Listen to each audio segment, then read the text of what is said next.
Merci tout d'abord d'avoir répondu favorablement à cette interview. Je vais vous demander de vous présenter en quelques mots. Nous vous remercions d'avoir pensé à nous. En quelques mots, vous êtes dans les locaux du comité régional du sport universitaire de l'Académie de Lyon, qui regroupe au niveau administratif deux directeurs, ma collègue et moi-même, donc Madame Beuzelin et moi Bernard Faure, et nous avons pour fonctionner avec nous 4 salariés, 3 qui sont sur Lyon, un salarié qui est dépêché sur Saint-Étienne. Et puis, depuis maintenant 3 ans, nous fonctionnons aussi avec un service civique qui permet de développer des projets spécifiquement à l'institution service civique. D'accord. Quel est votre rôle au sein du comité régional et aussi justement après les autres salariés? Alors, c'est un rôle de direction, donc ça veut dire que nous sommes là pour manager une équipe, effectivement donc de 4 salariés, mais avec nous, il y a des étudiants qui nous aident toute l'année parce qu'on ne peut pas être présent sur toutes les compétitions, et les enseignants d'éducation physique qui sont pour la plupart sur les grandes universités, grandes écoles, et qui nous aident sur des organisations, on va dire, un peu plus spécifiques. Voilà. Notre but, c'est de faire que le sport universitaire de compétition existe tous les jeudis ouvrés universitaires, donc dans l'année universitaire, sur la majorité des sports. Et cette majorité est importante puisque ça recouvre 7 sports collectifs, masculins, féminins, et 45 sports individuels. Combien avez-vous de sportifs de haut niveau au sein de votre comité régional? Alors, en termes de sportifs de haut niveau, on a une grande difficulté à les dénombrer parce que le sport de haut niveau n'est pas le but principal du fonctionnement du comité régional. Notre but principal, c'est de faire que l'étudiant de base puisse faire au moins une activité compétitive par semaine. Toutefois, on a quand même des éléments, et nous comptons, nous, à peu près référencer une quarantaine d'étudiants réellement sportifs de haut niveau. Alors entendons-nous bien, quand on parle de sportifs de haut niveau, ce sont des étudiants qui sont sur la liste ministérielle et qui ont intégré des écoles ou des universités sous le statut d'athlètes de haut niveau. Il y a deux grands établissements qui accueillent ces étudiants, l'INSA pour les grandes écoles, Lyon 1, alors en termes d'effectifs, mais il ne faut pas oublier Lyon 2, Lyon 3, mais en termes d'effectifs, c'est surtout l'INSA et Lyon 1. Et vous avez parlé justement de la fonction multisport. Justement, pensez-vous que c'est une force? C'est une force parce que ça répond exactement à la demande des étudiants. Le campus lyonnais, c'est 36 000 étudiants. Nous, c'est 7 000 licenciés. L'activité multisport est l'essence même de l'association sportive à l'université, comme elle l'est au niveau scolaire. Donc c'est une force, mais c'est une obligation légale, hein, puisque par la loi, nous sommes tenus d'avoir une fédération française du sport universitaire, des comités régionaux et des associations sportives liées aux établissements. Et cet encadrement justement permet-il d'avoir des actions concrètes au sein du comité? Ben oui, alors les actions concrètes, elles se quantifient. Nous sommes le troisième comité régional de France.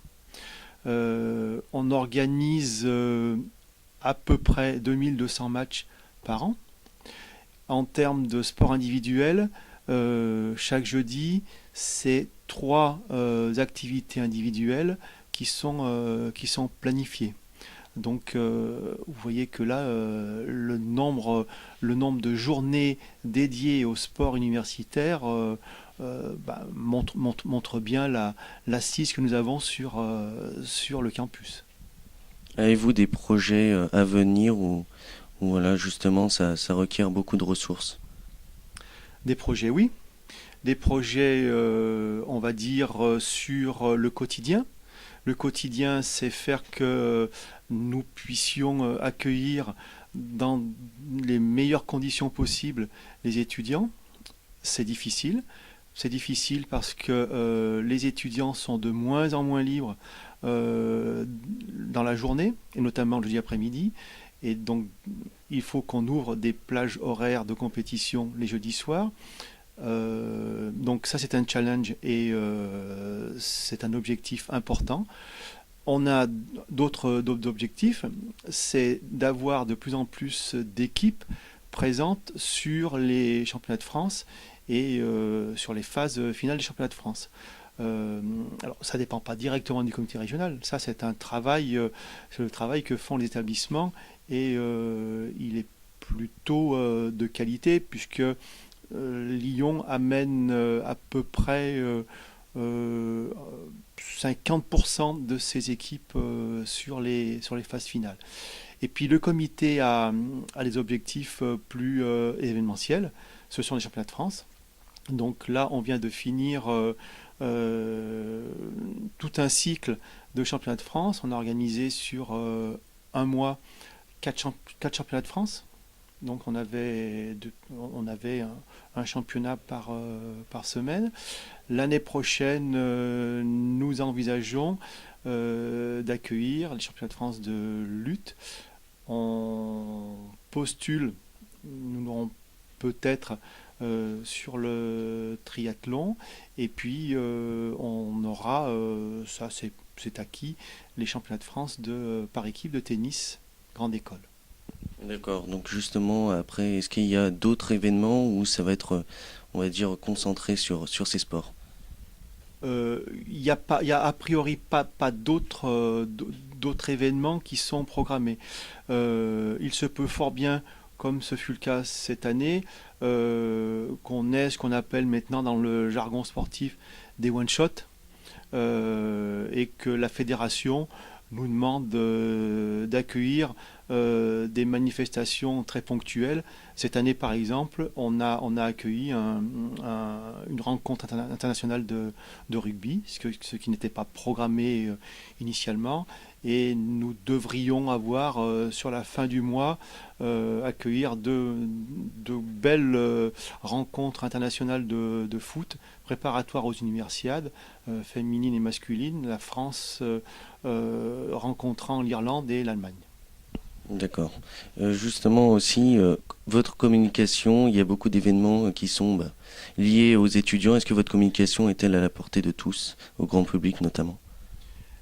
Alors, elle est sans doute pas liée, elle n'est pas liée au grand public, puisque on a quand même un public qui est assez fermé et contraint, et elle est d'autant moins liée au grand public que, sauf pour l'événementiel, donc qui relève du spectacle, le pratiquant n'est qu'un étudiant, donc nous concentrons notre communication sur l'étudiant en mettant en œuvre les moyens de l'étudiant. Ça veut dire que c'est Internet, c'est Facebook, c'est Twitter. Après, comme je vous le dis, l'événementiel, c'est de l'ordre du spectacle. Et là, effectivement, on est un peu faible dans ce domaine parce que les moyens de communication demandent des engagements financiers importants et que nous sommes tenus de faire des choix et on préfère accueillir les rencontres dans de bonnes conditions logistiques, de logistique sportive, de logistique d'accueil, d'hébergement et de restauration, plutôt que de mettre naturellement des financements sur la communication. Donc on souffre effectivement d'un manque de spectateurs sur nos championnats, c'est vrai. Pour finir, qu'est-ce qu'on peut souhaiter à votre comité pour les années à venir? Eh ben, on peut souhaiter d'avoir encore plus de licenciés puisqu'on a passé la barre des 8300. Encore plus de licenciés, mais si on a encore plus de licenciés, ça veut dire plus de moyens. Alors plus de moyens, c'est pas forcément plus de moyens financiers, mais c'est ce qui manque globalement au sport français, c'est plus d'installation. Même si à Lyon nous sommes bien installés sportivement, on s'aperçoit quand même que on manque de gymnase, on manque de terrain, on manque de piscine pour que nos étudiants puissent s'exprimer à loisir. Merci d'avoir répondu favorablement à cette interview. Merci à vous.